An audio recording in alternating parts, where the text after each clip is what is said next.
한번 따라 하실까요? 하나님의 진노가 나타나는 사람.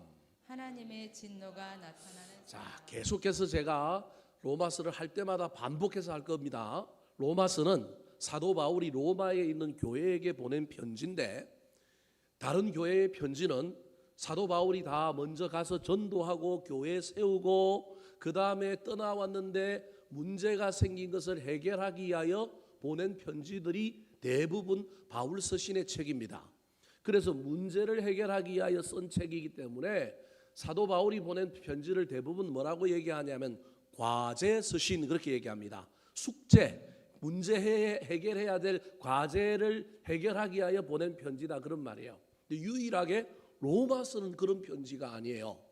사도 바울이 로마 시민권도 가지고 있었고, 저 땅끝이라고 그 당시 지중해 세계관을 가지고 있던 사람들에게 땅끝까지 복음을 전하려면 어디로 가야 되느냐 하면 다시스라고 하는 스페인으로 가야 되는데, 스페인으로 가려면 선교를 후원해주고 기도로 뒷받침하고 사람들이 오고 가고 해야 될 전초 기지가 필요한데, 그게 어디냐면 로마였단 말이에요. 전 세계의 그 당시 가장 중심 도시 로마. 그래서 로마에 가서 복음을 전하고 로마 교회의 후원을 받아서 어디로 가고 싶어 했느냐 하면 땅끝에 해당되는 스페인 다시스로까지 가서 복음을 전하고 싶었단 말이에요. 근데 이상하게도 1, 2, 3차 선교 여행을 쭉 다녔는데 로마는 한 번도 안 갔어요. 로마는 한 번 안 갔는데 1, 2, 3차 선교 여행하는 동안에 로마에서 글라우디오라고 하는 황제 때 로마에 있는 유대인들끼리 싸움으로 말미암아 황제가 유대인들 다 로마로 떠나라 그러는 바람에 로마에 있는 사람들이 흩어져서 그리스 터키 지역으로 쫓겨왔어요. 그때 로마 교인들을 누가 좀 만났느냐 하면 사도 바울이 만난 거예요. 브리스길라와 아굴라, 이런 사람들이 다 로마 교회 교인이에요. 구레네 사람 시몬의 아들이 알렉산더와 루폰데 그의 아내와 이 아들들도 그때 아마 쫓겨난 것 같아요. 이런 사람들을 다 사도 바울이 다 만난 거예요. 그러면 로마 교회는 누가 세웠을까요? 우리는 베드로가 세웠다고 대체로 알고 있는데, 사실은 로마 교회에 최초로 들어간 사도는 베드로이지만 베드로보다 먼저 교회가 세워졌단 말이에요. 이유는 간단합니다. 오순절날 성령 강림할 때 각처로부터 누가 왔어요? 많은 사람들이 왔는데 그 중에 로마에서도 온 사람들이 있었던 거예요. 더 나아가서 예수님 당시에 백부장 이런 사람들이 있잖아요. 고넬료 이런 사람들 있잖아요. 다 로마 사람들인데 이 사람들이 나중에 근무 끝나고 다 어디로 돌아간 거예요? 로마로 돌아가서 로마에 있는 교인은 누가 가서 전도해서 만들어진 교회가 아니라 로마는 그 당시에 모든 사람들이 왔다 갔다 하는 중심지였기 때문에 문물이 발달했고 교통이 발달했기 때문에 수많은 사람들이 오고 가는 가운데 자생적으로 뭐가 만들어진 거예요? 교회가 만들어졌단 말이야. 그래서 로마 교회는 최초에 어떻게 정확하게 만들어졌는지는 알 수 없지만 자생적으로 만들어진 교회가 로마 교회란 말이에요. 사도 바울이 이 교회에 가가지고 복음을 전하고 싶은 거예요. 이 교회가 소문이 좋아요. 그런데 그럼에도 불구하고 자기들끼리 싸우고 유대주의자들이 들어가서 제대로 된 복음이 아니라 유대주의적인 복음이 전파됨으로 말미암아 교리적으로 혼란이 있는 걸 좀 보고 로마에 가서 복음을 전해야 되겠다고 하는 생각을 가지고 있었는데, 드디어 3차 전도 여행이 끝나고 그가 예루살렘에서 제수의 신분이 돼갖고 나중에 어디로 가요? 로마로 가는 거예요. 근데 그 전에 혹시 자기가 로마에 못 갈 수도 있겠다라는 생각이 들어서 내가 못 가는 대신에 뭘 먼저 보내자? 편지를 먼저 보내자. 그래서 지은 책이 소위 말하는 성경 공부 교재 책이 무슨 책이라고요?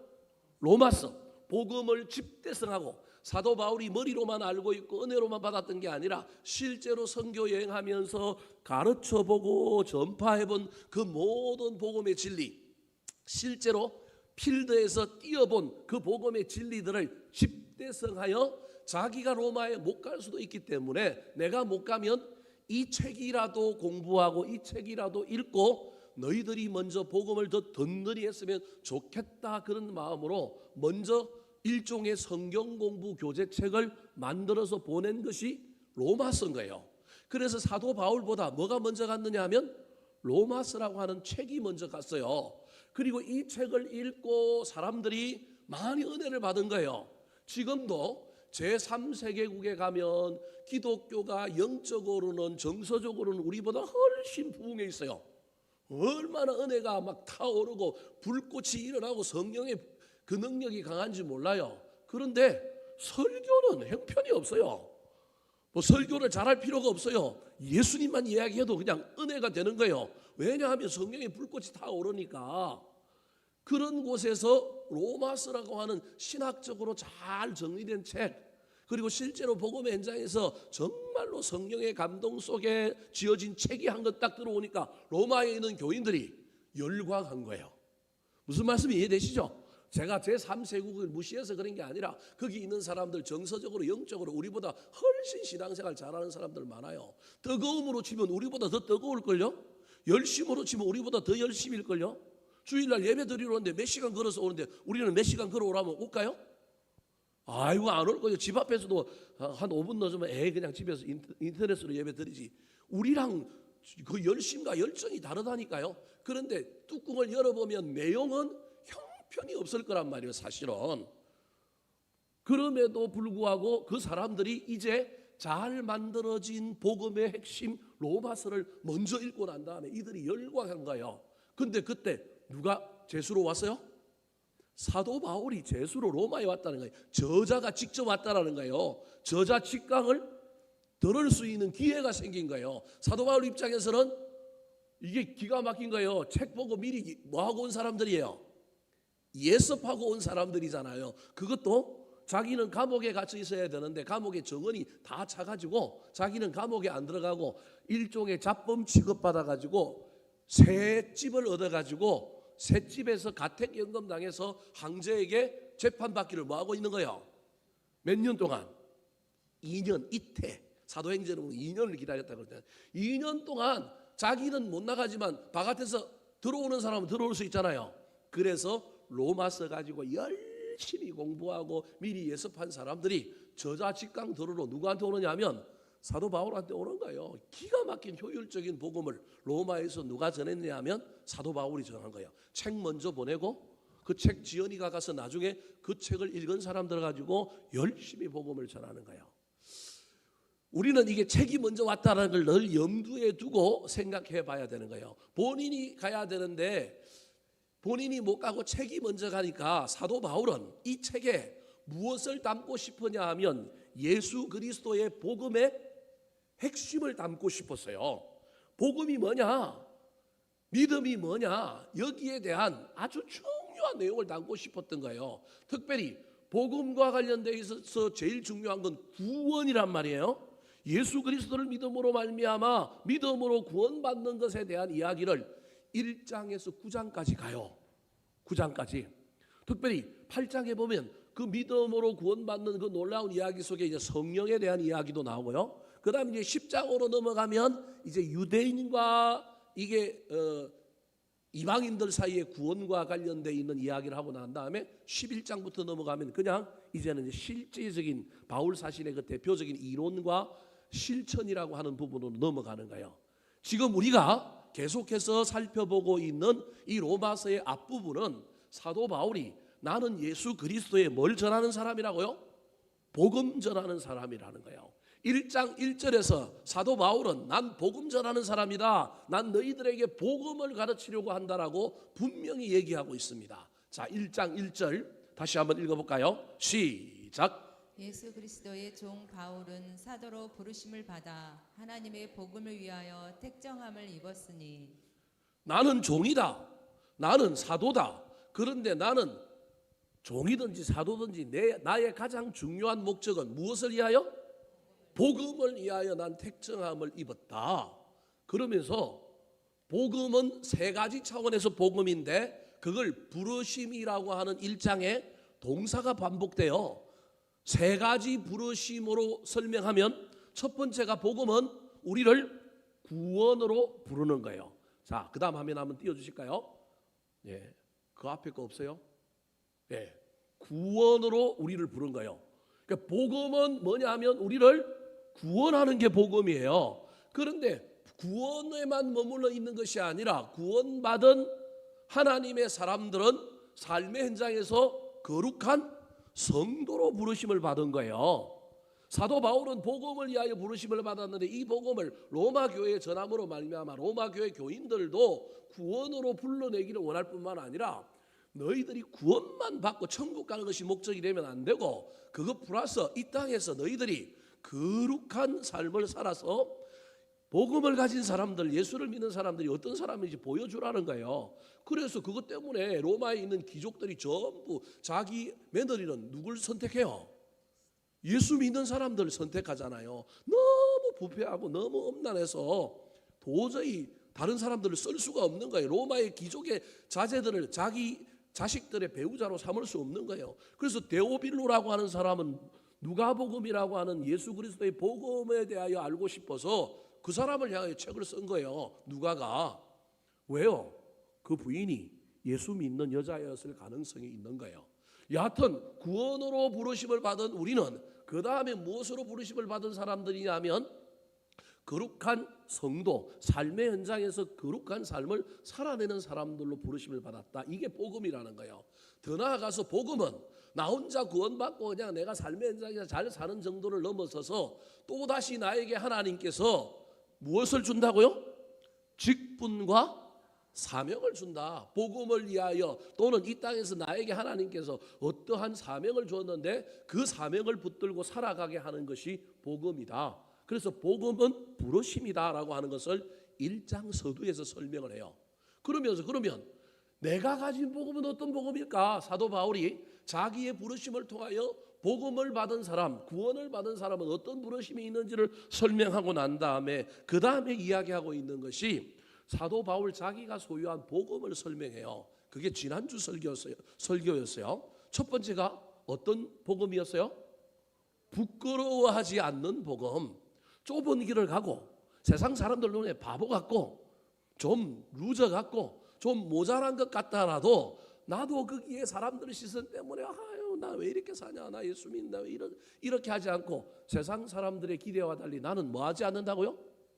부끄러워하지 않는 거예요. 이게 예수 믿는 복음을 가진 사람들의 태도라는 거예요. 복음을 가졌는데 세상 사람들의 시선과 세상 사람들의 평가에 똑같이 살아요. 집, 차, 소유. 그런데 우리는 그게 아닐지라도 그 속에서도 뭐 하지 않는다고요? 부끄러워하지 않는 게 사도 바울이 자기가 지금 가지고 있는 복음이라는 거예요. 또 다른 하나는 복음은 구원의 능력이라는 거예요. 이게 예수 믿고 천국 가는 구원의 능력일 뿐만 아니라 현실의 삶에서도 복음은 합력하여 선을 이루고 역전과 반전을 일으켜주는 구원의 능력이 있다. 그래서 고난 가운데서 나는 그 고난에 지지 않고 하나님의 때를 기다리고 하나님의 역사하심을 기다린다. 그래서 고난은 힘들지만 난 고난은 무서워하지 않는다. 이게 사도 바울의 고백인 거예요. 더 나아가서 그 유명한 이 로마서의 요절과 같은 오직 의인은 무엇으로 말미암아 산다고요? 믿음으로 말미암아 산다라고 하는 이야기는 예수 믿고 구원받았지만 구원받은 나는 고난 가운데서도 믿음을 지키는 삶, 믿음을 보여주는 삶을 산다. 그래서 믿음으로 믿음에 이르게 한다라고 하는 말은 앞에 믿음은 구원받는 믿음인데 뒤에 믿음은 그 구원을 보여주고 그 구원을 이루어주는 삶을 의미한다. 제가 지난주에 말씀드렸습니다. 이게 사도 바울이 소유한 복음이에요. 자, 저 세 가지 복음에 대한 이야기가 몇 절에 나오느냐면 오늘 본문 앞인 16절과 17절에 나옵니다. 자, 16절 같이 한번 읽어볼까요? 시작. 내가 복음을 부끄러워하지 아니하노니 이 복음은 모든 믿는 자에게 구원을 주시는 하나님의 능력이 됨이라. 먼저는 유대인에게요 그리고 헬라인에게로다. 16절에 사도 바울이 소유한 두 가지 복음이 나와요. 복음을 부끄러워하지 않는 복음, 구원의 능력이 되는 복음. 세 번째 복음이 17절에 나옵니다. 자, 사도 바울이 소유했던 복음입니다. 17절 시작. 복음에는 하나님의 의가 나타나서 믿음으로 믿음에 이르게 하나니 기록된 바 오직 의인은 믿음으로 말미암아 살리라 함과 같으니라. 자, 믿음으로 믿음에 이르게 하는 것. 그 다음에 의인은 믿음으로 말미암아 산다. 믿음이 있는데 고난 가운데서도 믿음 잃어버리지 않고 믿음을 증명하며 산다라는 거예요. 그게 믿음으로 말미암아 살리라 그런 말입니다. 오늘 본문인 18절은 제가 왜 이 앞에 걸 얘기하느냐 하면 18절이 오늘 본문 시작하는 18절이 앞에 거하고 연결이 되기 때문에 지금 설명하려고 그러는 거예요. 자, 오늘 본문은 무엇에 대한 이야기를 하고 있느냐 하면 복음은 이중성이 있다라는 거예요. 사도 바울이 자기가 말하고 있는 복음에 대한 이야기를 하고 난 다음에 소유하고 있는 복음에 대한 이야기를 하고 난 다음에 우리는 복음하면 복음은 기쁜 소식, 좋은 소식이잖아요. 근데 기쁜 소식, 좋은 소식이지만 복음에는 양날의 칼과 같아서 복음에는 뭐가 있느냐 하면 이중성이 있다라는 거예요. 이게 무슨 말이냐 하면 여러분 그 유명한 옛날에 우리 김익두라고 하는 초대 한국교회 유명한 깡패였다가 예수 믿은 목사님이 그냥 복음 전하면서 뭐라고 외치고 다녔어요? 예수 천당 불신 지옥이에요. 그럼 예수 천당은 복음인데 불신 지옥은 뭐예요? 심판인 거예요. 그러니까 복음에는 뭐가 있느냐 하면 양날의 칼처럼 우리는 그냥 복음하면 좋은 것이라고만 이해하는데 복음에는 복음만 있는 것이 아니라 뭐도 있느냐 하면 심판도 들어있다라는 거예요. 사도 바울이 지금 로마 교회 교인들에게 이야기하면서 이 얘기를 지금 하고 싶은 거예요. 난 복음에 미친 사람이다. 난 복음 전한다. 너희들이 복음으로 살았으면 좋겠다. 그런데 너희들 중에 복음으로 시작했다가 믿음으로 시작했다가 나중에 변하는 사람들이 생기는데 그거 잘못하면 심판으로 간다라고 하는 경고의 메시지를 지금 주고 싶은 거예요. 예수님도 처음 전도할 때 뭐라고 외쳤느냐 하면 회개하라. 뭐가 가까웠다고요? 천국이 가까웠다잖아요. 천국은 복음이잖아요. 회개는 뭐예요? 이게 심판이라는 거예요. 회개하지 않으면 심판받는다라는 거예요. 그래서 우리는 복음하면 좋은 소식이라고만 알고 있는데 복음의 전제는 반드시 복음 다음에는 뭐가 있다라는 걸 전제하는 거예요. 심판이 있다라고 하는 것을 전제하는 거예요.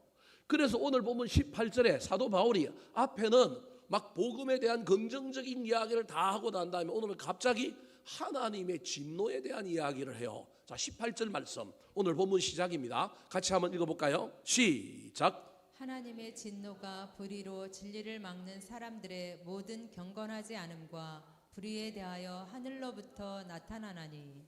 자, 불의로 뭘 막는 사람요?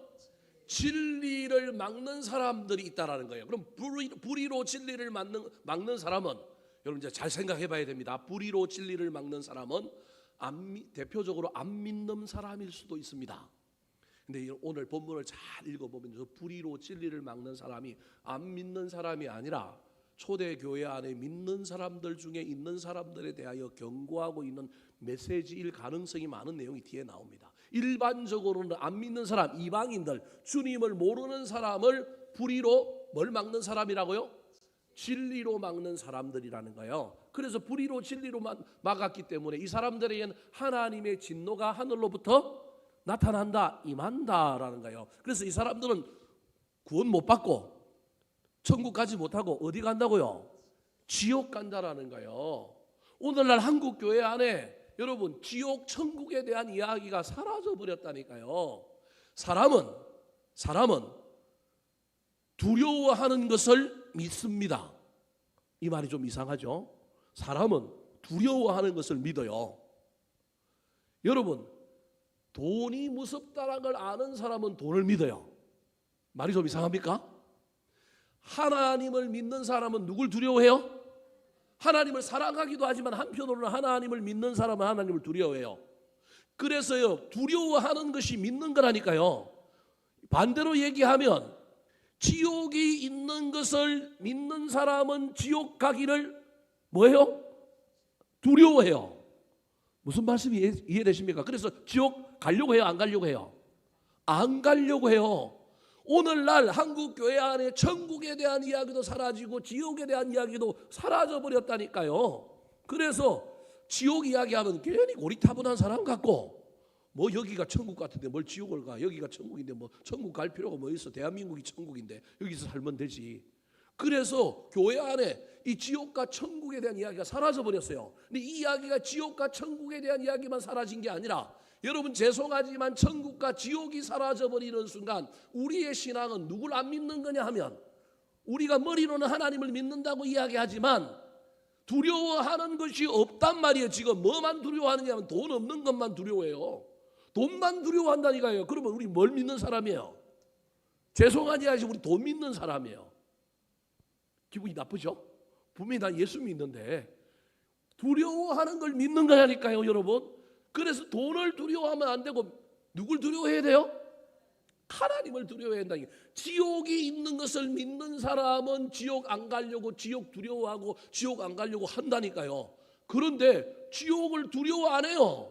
지옥에 대한 생각이 별로 없어요. 지옥이 있는지 없는지도 몰라. 그러니까 뭐 지옥을 믿어요, 안 믿어요? 안 믿어요. 그 말은 뭐도 안 믿는 거예요. 천국도 안 믿어요. 천국 가도 좋고 안 가도 좋고 그거 뭐 나중에 죽어서 가봐야 하는 거지 뭐. 나 예수 믿었으니까 그거 뭐 간다고 했으니까 그냥 간절하게 사모함도 없이 그냥 그거 그냥 내가 보증수표 하나 받은 것처럼, 약속금 하나 받은 것처럼 갖고 있다가 그냥 가는 거예요. 가서 있으면 좋고 없어도 할 수 없고, 이게 오늘날 우리의 신앙생활이 되어버렸다라니까요. 그래서 하나님의 진노와 심판에 대한 이야기가 사라져버린 거예요. 근데 사도 바울이 로마 교회 안에, 로마 교회가 핍박이 워낙 심하니까 힘들고 어려워서 예수를 믿었다가 핍박이 점점 이 진행되는 가운데 안 믿는 사람에 대한 진노에 대한 이야기도 이 안에 들어있지만, 믿음으로 시작했다가 그 믿음을 지키지 못하고 떠나가는 사람들에게 복음인 동시에 복음 안에는 뭐도 있느냐 하면 심판, 하나님의 진노가 있다라고 하는 것을 이야기하는 거예요. 사랑하는 성도 여러분, 저와 여러분은 복음으로 시작하여 복음으로 끝나는 사람이 되었으면 좋겠습니다. 믿음으로 복음으로 시작했는데 끝이 달라졌으면 안 됐, 달라지지 않기를 소망합니다.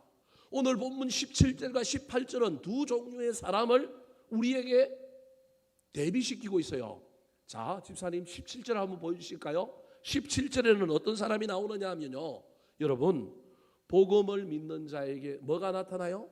하나님의 의가 나타나요. 18절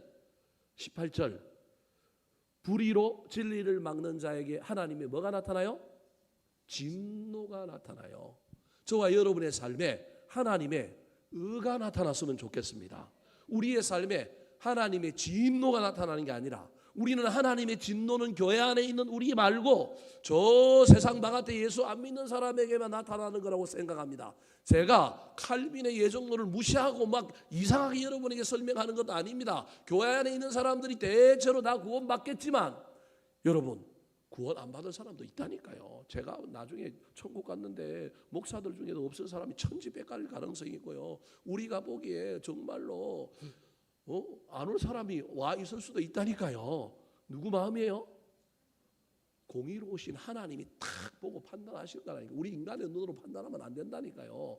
그래서 여러분 누가 안 왔다고 너무 섭섭해하지 마시고, 저와 여러분의 삶에 하나님의 의로움이, 나의 의로움이 아니라 하나님의 의로움이 나타나서 저와 여러분이 정말로 복음의 사람, 믿음의 사람들이 되었으면 좋겠습니다. 믿음으로 시작했는데 하나님의 진노가 나타나는 사람 안 되기를 예수님의 이름으로 축원합니다. 자, 그렇다면 불의로 진리를 막는 사람, 하나님의 진노가 임한 사람, 분명히 이방인인 것 같던데, 안 믿는 사람인 것 같은데, 그러나 이들 중에는 믿음으로 시작했다가 잘못된 길로 갈 사람도 분명히 있다고 한다면, 하나님의 진노가 임하는 사람들은 어떤 사람들일까요? 우리는 이 안에 들어지 말아야 하는데 어떤 사람일까요? 첫 번째, 따라하시겠습니다. 하나님이 없다고 하는 어리석은 자. 하나님이 없다고 하는 어리석은 자. 자, 성경에서 지혜로운 자가 있는가 하면 어리석은 자가 있는데, 대표적인 어리석은 자, 최고의 어리석은 자가 누구냐 하면 시편 14편 1절에 보면 하나님이 없다고 우기는 사람이 어리석은 자입니다. 1절 시편 14편 1절 말씀 같이 한번 읽어볼까요? 시작. 어리석은 자는 그의 마음에 이르기를 하나님이 없다 하도다. 저희는 부패하고 소행이 가증하여 선을 행하는 자가 없도다. 하나님이 없다고 말하는 사람이 어리석은 자라는 거예요. 저 말을 유명한 미국의 존 파이퍼라고 하는 목사님이 뭐라고 얘기했느냐 하면, 어머니의 은혜를 모르고 아버지의 은혜를 모르고 내게 누가 없다고요? 아버지가 없다, 어머니가 없다고 떠드는 사람들이다. 물론 심정적으로 부모에게 버림받았거나 문제가 있어서 부모에 대하여 좋지 못한 감정을 갖고 있어서 정서적으로 감정적으로 나는 부모가 없다라고 말할 수 있는 사람도 있을 수 있어요. 근데 일반적인 상식적인 선에 의하면 저와 여러분은 혼자 태어날 수 있어요, 없어요? 없지요. 누가 있었기 때문에 내가 태어난 거예요. 부모가 있었기 때문에 태어난 거란 말이에요. 그 논리를 가지고 보면 창조주인 하나님 없이는 인간이 만들어질 수 없다라는 거예요. 그래서 어떤 인간도 하나님이 없다라고 이야기하면, 신이 죽었다, 신이 없다라고 이야기하면 그 사람은 자연의 섭리를 모르는 사람이다. 그게 우리가 믿는 하나님이 아니라고 우기면 할 수 없지만 일단은 신이 없다, 창조주가 없다라고 말하는 사람은 자연의 순리를 아는 사람이다, 모르는 사람이다? 모르는 사람이다라고 하는 거예요. 그러므로 이 여기에 첫 번째 나오는 하나님의 진노가 임하는 사람은, 하나님이 없다라고 말하는 사람은 세상의 철학가들인지 세상의 지혜자들이든지 예수를 믿지 않는 사람들이 자신들의 이성과 자신들의 머리와 자신들의 삶으로 신의 존재를 부정하는 사람들이라고 할 수 있을 겁니다. 근데 오늘 본문에서 사도 바울이 그런 사람들은 참 바보라고 이야기합니다. 자, 왜 바보라고 이야기할까요? 자, 19절 20절 말씀 시작. 이는 하나님을 알만한 것이 그들 속에 보임이라. 하나님께서 이를 그들에게 보이셨느니라. 창세로부터 그의 보이지 아니하는 것들 곧 그의 영원하신 능력과 신성이 그가 만드신 만물에 분명히 보여 알려졌나니 그러므로 그들이 핑계하지 못할지니라. 19절에 뭐라고 얘기하느냐 하면, 하나님을 알만한 것이 그들 속에 뭐 한다고요?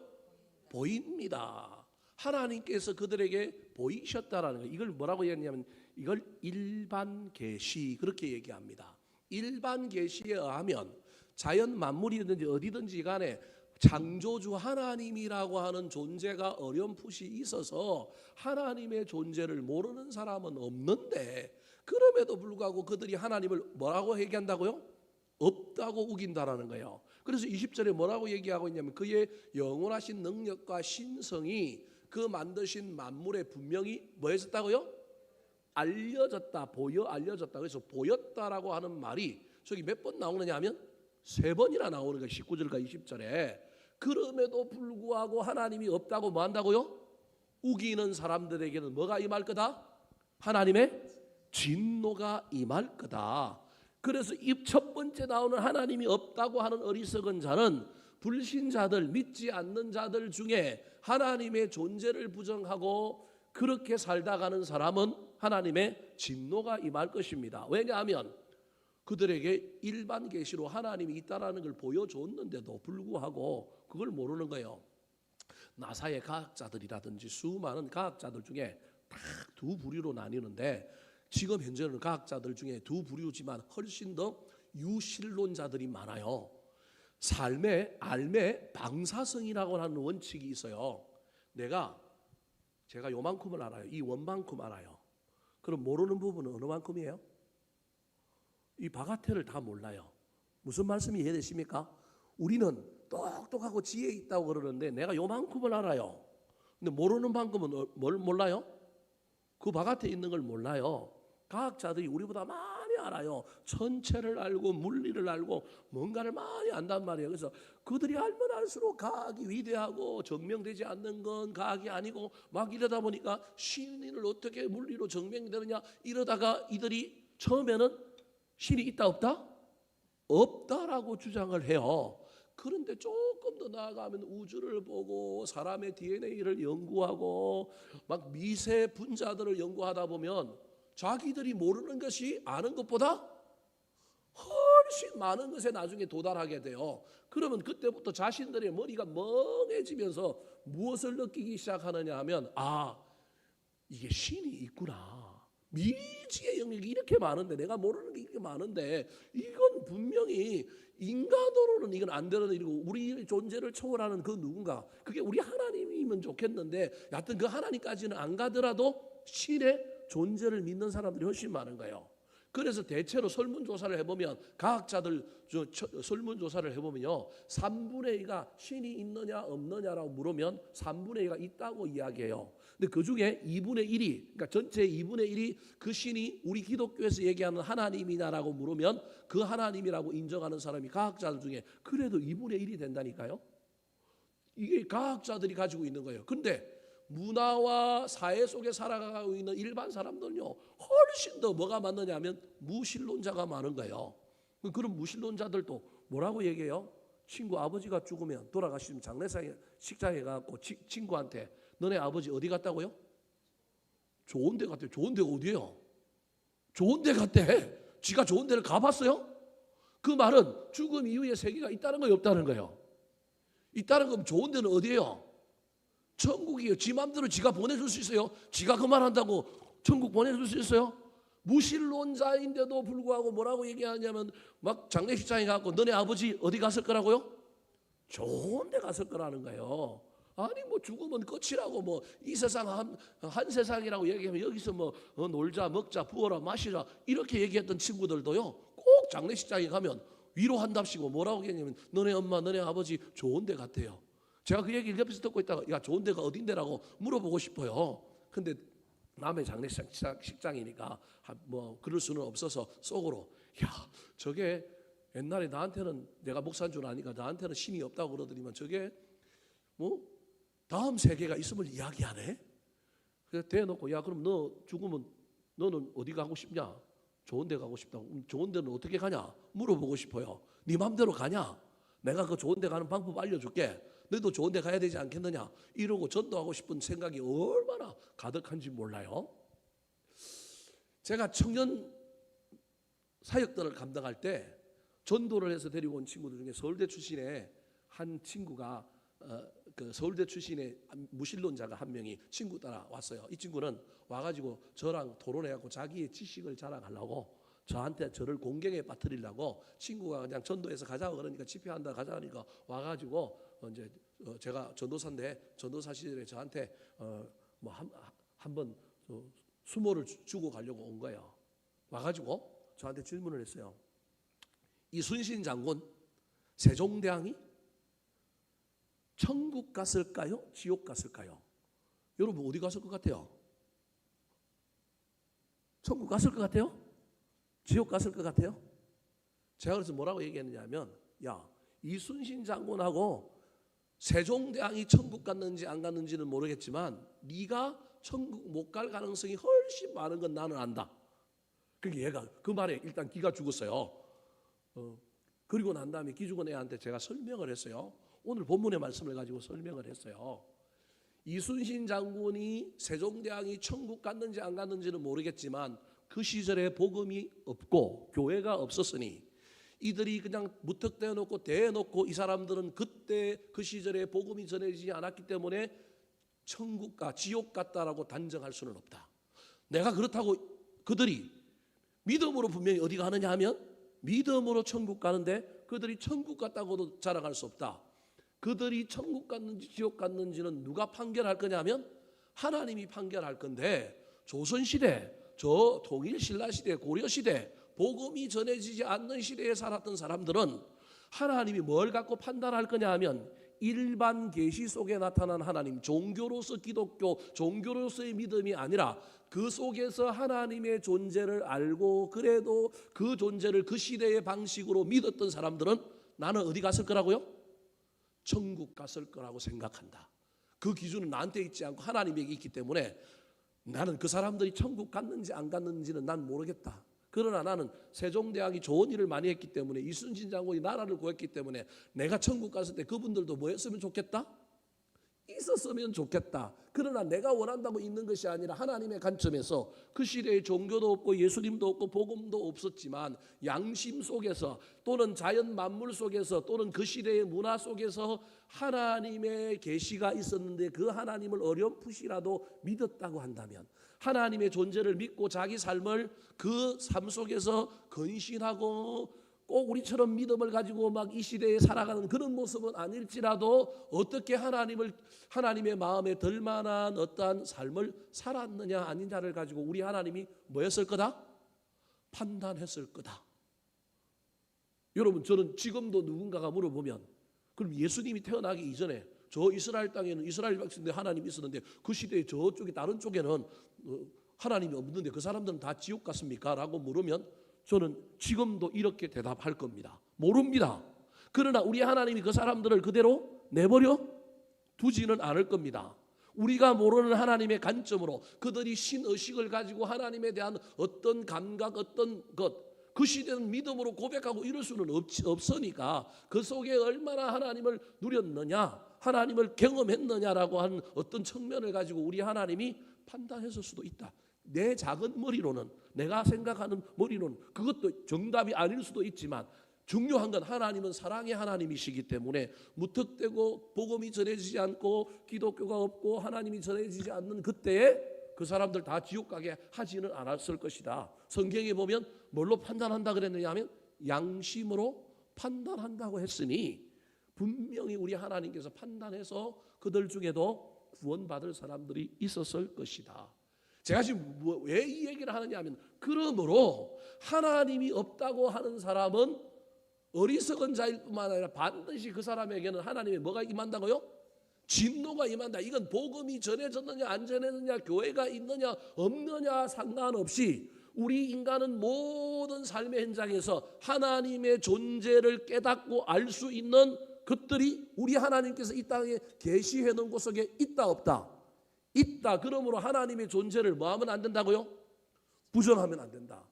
여러분, 이 이야기는 저와 여러분이 예수를 믿고 예배당에 있고 믿음이 좋을 때는 하나님의 존재를 인정하지만 우리도 세상에 섞여 살다 보면 하나님의 존재를 까먹고 살 때가 얼마나 많습니까? 그것도 똑같이 하나님 없다고 우리가 말하는 거나 마찬가지의 삶을 사는 겁니다. 그래서 할 수만 있다면 저와 여러분이 좋은 의미는 나쁜 의미는 우리 하나님이 살아계시다. 그 말은 살아서 뭐 하신다? 역사하신다. 두 눈을 시퍼렇게 뜨고 우리를 바라보고 계시다. 하나님이 두 눈을 시퍼렇게 뜨고 계시는데 내가 그 앞에서 어떻게 거짓된 삶을 살고 내가 거짓말을 하고 내가 옳지 못한 삶을 어떻게 살겠어요? 코람되어 하나님 앞에서 내가 있는 것처럼 저와 여러분이 삶을 살아야 하지 않겠습니까? 그 사람에게 하나님의 의가 나타나서 우리는 믿음에 이르고 믿음으로 말미암아 어떻게 될까요? 살 수 있지 않겠습니까? 하나님 없다고 하는 사람이 아니라 우리는 하나님 있다고 이야기하고 있다라고 하는 걸 머리로만 입으로만 하는 것이 아니라 우리의 삶 속에 하나님의 임재를 기억하고 하나님 앞에서 사는 코람데오의 삶을 사는 저와 여러분 되기를 우리 구주 예수 그리스도의 이름으로 축원합니다. 두 번째, 하나님의 진노가 임하는 사람은 어떤 사람일까요? 따라하시겠습니다. 알고도 영광과 감사하지 않는 자. 알고도 영광과 감사하지 않는 자. 자, 이 두 번째부터는 저는 믿지 않는 자, 불신자라고 해석하고 싶지가 않습니다. 저는 믿었는데 이 믿음에서 떨어져 나가고 믿음이 변하는 사람, 희미해져가는 사람들에 대한 경고라고 저는 해석하고 싶습니다. 21절 말씀 같이 한번 읽어볼까요? 21절 시작. 하나님을 알되 하나님을 영화롭게도 아니하며 감사하지도 아니하고 오히려 그 생각이 허망하여지며 미련한 마음이 어두워졌나니. 이런 사람에게 뭐가 임한다고요? 하나님의 진노가 임한다라는 거예요. 저기 하나님을 알되라고 하는 저 알되를 일반 계시로 이해할 거냐 특별 계시로 이해할 거냐가 21절을 해석하는 해설의 포인트입니다. 저걸 아까 우리가 19절 20절에서 읽었던 것처럼 일반 계시로 이해하면 저기의 사람들은 전부 어떤 사람들이냐면 불신자입니다. 불신자. 그런데 제가 보기에는 저 하나님을 알되라고 할 때 저 아는 것이 일반 계시가 아니고 특별 계시인 것처럼 보입니다. 왜냐하면 여러분, 어떻게 일반 계시인 사람들을 향하여 뭐라고 얘기하고 있느냐면요, 앞에 영화롭게 하고 감사하지도 않은 건 냅두고라도 뒤에 보면 오히려 그 생각이 뭐 해졌다고요? 허망해졌고 미련한 마음이 어떻게 됐다고요? 어두워졌다. 그 말은 옛날에는 미련하지도 않고 지혜로웠고 어둡지도 않고 뭐 했다는 거예요? 밝았다라는 거예요. 그 말은 특별 계시를 받아서 인격적으로 주님을 만나고 복음의 은혜를 경험했다. 특별 계시의 은혜를 뭐 했다고요? 받았다. 특별 계시의 은혜를 받은 사람이 그 은혜를 가지고 하나님을 영화롭게 하지 않고 받은 은혜에 대하여 감사하지 않으면 생각이 어떻게 된다고요? 허망해지고 마음이 어떻게 된다고요? 어두워집니다. 예수를 믿는 사람들 중에 오늘 살아가는 우리들 중에도 저와 여러분이 분명히 하나님을 알 때, 우리가 하나님을 알잖아요. 그러면 우리 삶 속에 우리가 하나님을 영화롭게 해야 되지 않겠습니까? 내 삶의 그 어떠함에도 불구하고 사업이 망하고 뭐 가정이 조금 어려움이 있고 뭐 때로는 힘이 들더라도 내 삶의 문제를 해결하는 정신이 없더라도 저와 여러분이 그래도 하나님을 향하여 영화롭게 하고 감사함으로 삶이 바뀌고 병이 낫고 문제가 해결되기를 바라야 그게 믿음의 사람이지 않겠습니까?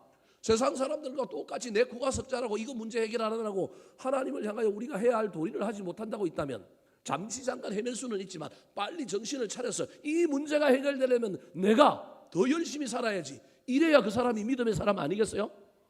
문제에 대하여 해결함도 없는데 그 문제를 붙들고 실험하느라고 그 문제에 코를 빠뜨리고 살고 있으면 인간이니까 그럴 수 있죠. 그런데 그걸 계속하고 있으면 절대 그 문제가 해결될까요? 안 될까요? 여러분 믿음이 있다고 한다면 연어가 물길을 거슬러 올라가듯이 상황과 환경을 뛰어넘어서 저와 여러분 뭘 한번 해봐야 하지 않겠습니까? 그래야만이 하나님이 문제도 해결해주고 은혜를 주시지 않겠습니까? 그런데 그 사람이 그걸 못해요. 다시 한번 21절 보여주실까요? 영화롭게 해야 되는데 영화롭게 하고 감사해야 되는데 영화롭게도 못하고 감사도 못해요. 그러니까요 삶이 어떻게 돼요? 허망해지는 거예요. 마음이 어떻게 돼요? 어두워지는 거예요. 사랑하는 성도 여러분, 저와 여러분의 삶에 이런 일이 오면 우리도 인간이니까 어쩔 수 없이 이 상황에 막 사방에 우기 쌓임을 당해가고 이 상황 속에서 이 문제 붙들고 실험하느라고 정신이 없을 수 있습니다. 그때 정신을 빡 차려갖고 연어처럼 한번 거슬러 올라가 보시기 바랍니다. 하나님을 영화롭게 해보시기 바랍니다. 감사해 보시기 바랍니다. 이게 문제를 해결하는 뭐일 수도 있느냐 하면 열쇠일 수도 있습니다. 영화롭게 할 만할 때 영화롭게 하고 감사할 만한 일이 생길 때 감사한 거 그거 아무나 할 수 있어요. 못하는 사람도 있긴 한데 죄송한 표현이지만 아무나 할 수 있어요. 우리 하나님이 원하시는 건 그리 아니함에도 불구하고 우리 하나님은 뭔가를 하는 우리들을 향하여 더 큰 은혜를 우리에게 주시지 않겠습니까? 그런데요 감사해야 될 때도 감사도 못하고 영화롭게 해야 될 때도 영화롭게 못하고 더 나아가서 여러분 희미해지고 허망해지면 반드시 뭐가 임한다고요? 하나님의 진노가 임한다. 사랑하는 성도 여러분, 저와 여러분이 믿음으로 시작하여 허망해지는 길로 가지 말았으면 좋겠습니다. 믿음으로 시작하여 어두워지지 말았으면 좋겠습니다. 의지적으로 삶을 뛰어넘어 환경을 뛰어넘어 하나님을 영화롭게 하려고 이를 악물고 애를 쓰시기 바랍니다. 할 수만 있다면 감사거리를 찾아서 애를 써 감사함으로 말미암아 역전과 반전이 일어나고 다시금 하나님의 의가 저와 여러분의 삶에 나타나는 놀라운 일이 일어나게 되기를 예수님의 이름으로 축원합니다. 마지막으로 하나님의 진노가 임하는 자 어떤 사람일까요? 없다고 하는 사람이 없다고 하는 어리석은 자가 진노가 임하고요. 알고도 특별 계시 은혜를 받았음에도 불구하고 영광 돌리지 못하고요. 감사하지 않은 자에게 하나님의 진노가 임합니다. 세 번째입니다. 따라하시겠습니다. 지혜롭다고 하지만 어리석은 우상 숭배자. 지혜롭다고 하지만 어리석은 우상 숭배자. 심지어 더 나아가서 뭘 숭배해요? 우상을 숭배해요. 우리 우상 숭배하면 이거 안 믿는 사람이라고 다 이해하잖아요. 아니라니까요. 자, 22절, 23절 말씀 같이 한번 읽어볼까요? 시작. 스스로 지혜 있다 하나 어리석게 되어 썩어지지 아니하는 하나님의 영광을 썩어질 사람과 새와 짐승과 기어다니는 동물 모양의 우상으로 바꾸었느니라. 저 22절과 23절도 불신자들, 안 믿는 사람들을 향하여 너네들 왜 우상숭배해? 너 우상숭배하면 하나님 진노가 임할 거야 라고 하는 이야기도 저 안에서 해석할 수 있지만, 그것보다는 믿음에 있는 사람들이 믿음이 무기력해지고 믿음이 매너리즘에 빠지고 믿음에 더 이상 은혜가 임하지 않음으로 말미암아 나도 모르는 사이에 하나님 섬긴다고 하면서 또 다른 현대의 우상들을 섬기는 자들을 향하여 경고하고 있는 거예요. 그래서 22절에 하나님의 영광을 썩어질 사람과 새와 짐승과 기어다니는 동물 모양의 무엇으로 바꿨다고요? 우상으로 바꿨다는 거예요. 그러니까 하나님의 영광을 아는 사람이라니까요. 하나님의 영광을 받은 사람이라니까요. 이 사람이 하나님의 영광을 받았고 그 영광을 나중에 뭘로 바꾸었다고요? 우상으로 바꿨다니까요. 그래서 스스로 지혜 있다라고 하는 말은, 여러분 믿음으로 시작하고 복음을 받았고 은혜가 있었는데 나중에 지나고 보니까 교만해져서 스스로 뭐하라고요? 어떻다고요? 지혜롭다고 생각하는 사람. 그 사람이 지금 어떻게 되었다고요? 어리석게 되었다라는 거예요. 교회 바깥에 있는 불신자들을 향하여 하고 있는 이야기가 아니라 믿음 안에 있으면서도 로마 교회로 치면 율법주의에 젖었거나 또 다른 이단 사설에 넘어가서 스스로 지혜 있다 여기고 내가 새로운 학문을 배웠다, 새로운 성경 공부를 했다, 내가 더 많이 배웠다 그러면서 겸손은 사라지고 은혜는 사라지고 여러분 교만만 가득해가지고 하나님께 영광 돌려야 되는데 그 영광을 엉뚱한 우상으로 바꾸어버린 겁니다. 현대에 우상 섬기는 사람이 어디 있습니까? 그런 사람이 많습니다. 그러나 여러분, 제가 여러분 너무 마음 상할까 봐 제가 그냥 적용은 안 할랍니다. 근데 여러분 스스로가 생각해 보시기 바랍니다. 건강이 우상이고요, 자식이 우상이고요, 현대 시대 이 시대에 살아가는 저와 여러분은요 돈이 우상입니다. 한국 교회에 돈 우상이 없는 사람이 누가 있을까요? 대체로 다 이 돈 우상을 저와 여러분이 섬기고 있는 겁니다. 저와 여러분의 삶에 하나님 자리를 대신하고 있는 것 빨리빨리 생각해서 다시금 하나님 자리에 두시기 바랍니다. 너희는 먼저 그의 나라와 그의 의를 구하라. 그리하면 이 모든 것을 뭐 하시리라고요? 더 하시리라. 돈 많다고 잘 산다고 저 사람 이상한 사람이다, 믿음 없는 사람이다, 제 설교도 없고 그렇게 보지 마시기 바랍니다. 순서가 어떻게 됐느냐를 봐야 합니다. 하나님이 주신 복인지, 먼저 그의 나라와 그의 의를 구함으로 주신 것인지, 내가 욕심내어 그걸 가지고 있는 것인지 잘 살펴봐야 합니다. 서양은 부자 욕하지 않습니다. 근데 우리 동양은요 전부 뭐 좀 부자고 높은 자리에 올라가면 저 교만한 사람이라 그러고 막 이상하게 생각합니다. 아닙니다. 하나님이 주신 사람도 있습니다. 각자 개인이 판단해야 됩니다. 나의 삶에 내가 지금 교만해졌는가? 내가 하나님 앞에 이 모든 걸 더해 주시는 놀라운 은혜를 받은 거냐? 내가 먼저 하나님 나라와 그 의를 구했더니 하나님이 나에게 주셨느냐? 잘 판단하셔서 혹시 이 경계선에서 줄타기 하는 정도를 넘어서서 우상의 편으로 너무 많이 가 있어서 하나님이 내 인생의 장식물, 요술램프처럼 문질러 가지고 진이야 그랬더니 딱 나타나고 나한테 뭐 해달라고 손 들어달라고 하는 정도로 우리 하나님을 섬기고 있지는 않은지, 평소 때는 램프 안에 하나님 좀 들어가 계셔요. 귀찮아요. 자꾸 나한테 나타나고 이거 해라 저거 해라, 그거 하면 죄다, 이거 잘못 산다 그렇게 말하지 말고 내가 필요할 때 부를 때 짜잔 하고 나타나서 도깨비 방망이 한번 딱 휘둘러 줘가지고 나한테 복도 주고 물질도 주고 은혜도 주고 건강도 주십시오. 여러분, 우리가 하나님을 그렇게 섬기고 있지는 않습니까? 하나님이 아브라함 보고 이삭 바쳐라. 우리한테 그러면 저와 여러분 어떻게 해야 될까요? 오늘날 우리 인생 앞에 하나님, 아브라함이 나타난다, 하나님이 나타난다, 우리 골치 아플 거예요. 여러분, 아브라함 매너리즘에 빠져가지고 주신 은혜에 빠져가고 그냥 이삭에게 코를 박고 살았습니다. 그런데요, 그가 정신이 번쩍 들었잖아요. 하나님 나타나가지고 이 경계선 위에서 자기의 삶으로 돌아간 거예요. 하나님에 대한 놀라운 믿음이 그에게 있었기 때문에, 그래도 자기가 잠깐 풀어졌고 잠깐 좀 신앙이 느슨해진 것을 그가 깨달은 거예요. 하나님 우리에게 때로는 어떤 인생의 많은 일들로 우리에게 이런 시험을 걸어오실 때가 있습니다. 근데 이게 시험이 아니라 이게 징계가 될 때가 얼마나 많은지 모릅니다. 이게 테스트가 되어서 저와 여러분이 통과해야 되는데, 아브라함이 나타나서 이삭 바쳐라라고 하는 것처럼 우리 하나님 오늘날 저와 여러분이 그렇게 심하게 하실지는 저는 않을 것 같아요. 저한테 우리 하나님이 너무 그렇게 막 부담되게 막 하신 적이 별로 그렇게 많지는 않은 것 같거든요. 뭐 저를 사랑해서 그런지 모르겠지만 저한테 하신 우리 하나님 여러분에게도 아브라함에게 했던 것처럼 그러지는 않을 거예요. 저와 여러분 정신을 차려야 됩니다. 이게 하나님의 테스트인데, 내가 하나님의 테스트를 징계로 바꿀 거냐, 은혜로 바꿀 거냐, 깨닫지 못하면 하나님의 테스트는 징계가 되고 비극이 됩니다. 근데 깨달으면요, 이건 나중에 합력하여 선을 이루고 이게 뭐가 되느냐면 은혜가 되는 거예요. 정신을 바짝 차려서 저와 여러분이 우상 숭배는 저 안 믿는 사람들, 여러분 늘 문제는요, 죄송한 이야기지만 늘 문제는 어디에서 벌어졌느냐 하면 집안 식구가 왼수라 그랬습니다. 가까이 있는 사람이 문제라 그랬습니다. 신앙의 영역에도 마찬가지입니다. 안 믿는 사람이 우리 하나님의 마음을 아프게 하는 경우도 있지만 그것보다 훨씬 더 하나님의 마음을 아프게 하고, 우리 하나님께서 늘 마음을 쓰고 늘 정신을 바짝 차리고 우리를 바라보고 있는 장면은 어디냐 하면 믿는 저와 여러분입니다. 무슨 말씀인지 이해되십니까?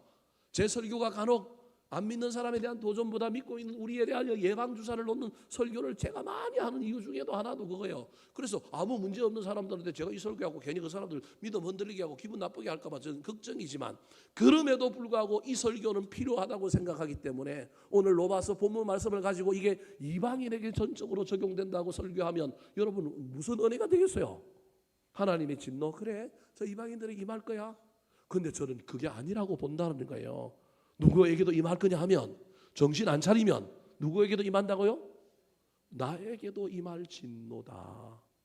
하나님 모른다고 세상의 삶 속에 하나님 없다고 말하지 말고 내 삶에 하나님의 임재를 가득 붙들고 살 뿐만 아니라 하나님을 안다면, 은혜를 받았다고 한다면 영광을 돌리고 감사하는 삶이 되어서 어두워지지 말고 허망해지지 말았으면 좋겠습니다. 지혜 있다고 교만하지 말고 할 수만 있다면 우상이 아니라, 하나님 대체품이 아니라 하나님을 전적으로 섬기고 우리 주님 바라보며 달려가는 저와 여러분 되기를 예수님의 이름으로 축원합니다.